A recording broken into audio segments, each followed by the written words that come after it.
Episode 7. Periodic Templates. What is the typical description of a UAP when the observers of the incident are going to describe it afterwards? It depends on a lot of factors. Often the situatedness of the reporting is important, and then personal attitudes towards the actual exertion of the reporting can come into play. Mostly, however, the average report is shaped by the culture the reporter lives within, and in many coincidences, people consider the report to be a group exertion where you say what everybody else usually explains. And in that sense, this hive mind method of explaining the common beliefs of what a UAP looks like becomes open to great scrutiny and or receive criticism as being less credible. But what if an actual sighting incident is 100% credible? Then another question will arise. Can or will there be different ways of describing the UAPs from time span to time span? And if so, will that be linked to the orbs' ability to actually change their appearances while mimicking the time period's surroundings? In the prior episode, we have already established good arguments for the above-mentioned scenario to become realistic, and there is therefore not a marked and substantial disclaimer in the start of this video that prepares you for the more colorful explanations.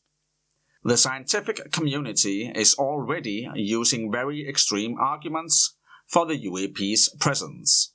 Some scholars are, for instance, leaning towards time travel or interdimensional jumps.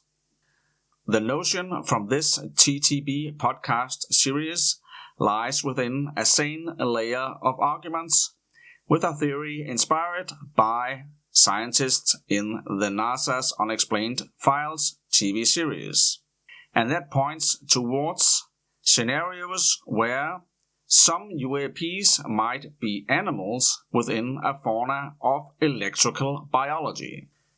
In this episode, we are therefore testing an option where UAPs are capable of changing their appearance in order to mimic the sky environment surrounding them. As we humans have changed the designs of aeronautic vehicles over time, so will the potential way that the UAPs are morphing and the way they are being reported also change, and therefore be true from time period to time period. Can we therefore do a simplistic taxonomy that starts out and aims for reports to reside within 3 different periodic templates? The serious stakeholder will read the adhering minireport that outlines the groundwork for this week's episode. If you consider yourself a rigorous investigator, please access the VIP area at my Patreon to get the minireport that shapes the foundation for this video. While the report document touches upon averages from the UAP datasets, this video takes its arguments and builds on top of them. The main focus for the video will rest upon the detailed list of UAP sighting report properties, and from there focus upon size, design, and movement only.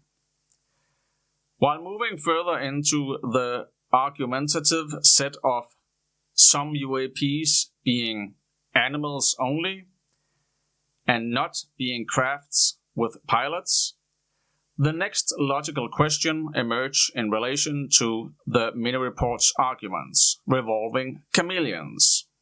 What happens in this animal's brain when it tries to compare its own body color to the surroundings?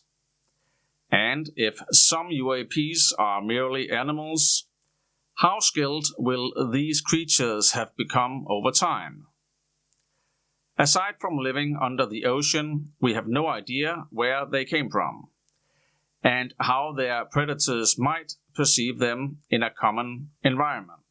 So how low is their benchmark in relation to mimic the surroundings in a more or less perfect manner? Within the mini-report's X table, we find the periodic template called XRPT60, which describes the visual trend for UAP sighting reports between the years of 1940 and 1979. Here we see how a UAP might have several limitations within its mimicking capabilities, as it will try to mimic a passenger plane or a fighter plane from the era. It will be able to mimic this front edge or these center positional design lines and/or shapes.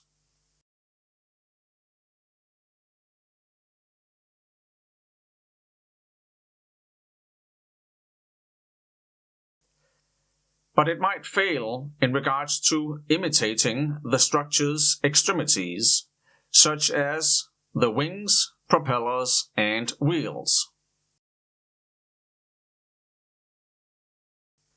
The bright Foo Fighter orbs were explained as being fast-moving round glowing objects following their aircrafts. This elevates the option of them being UAPs that are trying to mimic the bullet light traces emitted from the fighter plane's machine guns.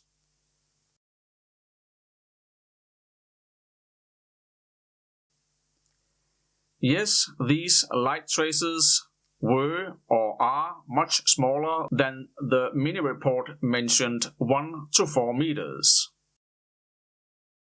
But remember,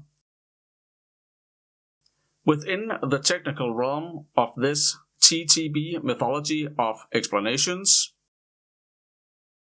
I do not consider the UAPs to be very wisely skilled when it comes to mimicking, and as such they have limitations in regards to shaping extremities, but also in regards to understanding sizes and speeds of the objects surrounding them. Within the mini-report's Y table, we find the periodic template called YRPT90, which describes the average reporting and general visualizations for the time span. Within it, one finds that the average reported size seemed to be trending towards larger dimensions. Once again, the trend of the UAPs not being able to mimic wings repeats itself. Within the mini-report's C table, we find the periodic template called CRPT20, which again describes a significant quantity of large dark triangles. But during the two time periods, huge orbs were and are reported as well, which forms a time span bridge between two special orb cases.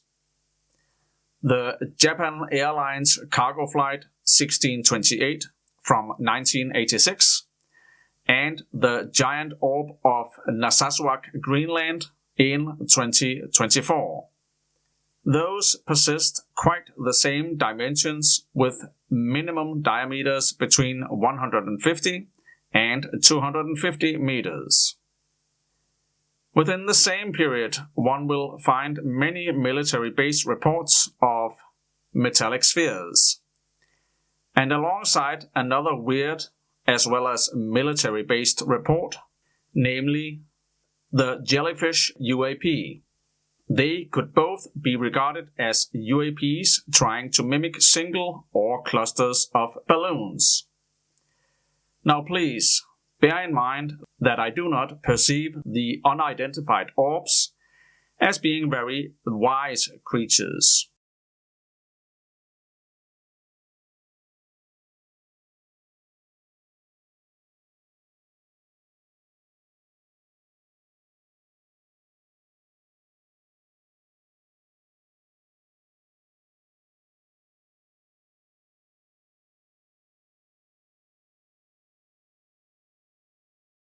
I hope you have enjoyed this episode's content.